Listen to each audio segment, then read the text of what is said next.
So, das Stöckske, da bin ich nicht selber betroffen, wenn die Strafe predigt, sondern das wurde auch immer bei uns heim erzählt von meinem Pap, wie der klein war.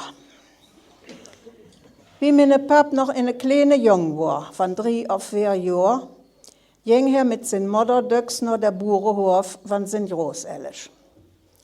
Da lebten außer seiner Großmutter noch 2 ungetrude Tantes und eine Oma. Durchs troffen sie da auch der Koak von der damaligen Pastor.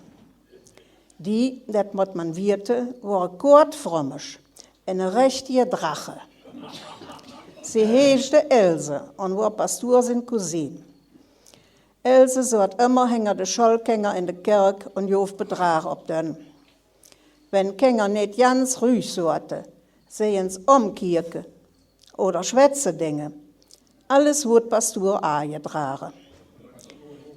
Der denkt dann die Känger bestrafen. Döxi noch krieg ich die Arme dann heim auch noch der steckte Wöhle. Wenn meine Oma mit der kleinen Josef nach Großmutter kam, muss er singen. Die rote Brüderhauer haben allerhand gelehrt.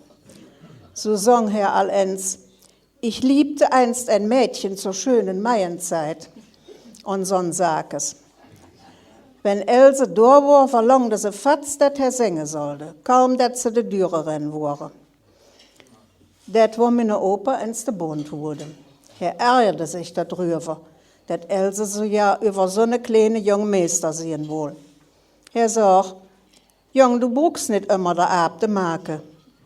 Wenn du nicht willst, brauchst du nicht singen. Gott drauf ging Oma wer mit Josefke nach her Elleschhus. Wie koset anders sehen, Else war auch da. Fatz ging et wer los. Sing mal, Junge. Josef kniepte Löppebier nähen und war ehesinnig. Du sollst mal singen, verlangte Else weg. Ich sing nicht, sagt Josef. Da sieht man einen Lümmel, der Junge ist nicht erzogen. So ein dickköpfiges Kind, fing Else an der Schubbe. Oma hau sich dat in der Tiet lang angehurt, da platzte her der Krach. Was sagt da? Der Jung war nicht getrocht, er hat ja keine Ahnung, er hat ja keinen Erkenner. Oma loste de Koak ordentlich de Levitte, so dat de Tantes Angst kriege, denn sie waren bang, dat Else und Pastor her nicht mehr jod gesonnen würden. Oma ging mit Wut in der Bug nach ihm an. An der nächsten Sonntag, Oma sagt in der Kirche und daran nichts Gottes, wong Pastor an der Predige über Kindererziehung.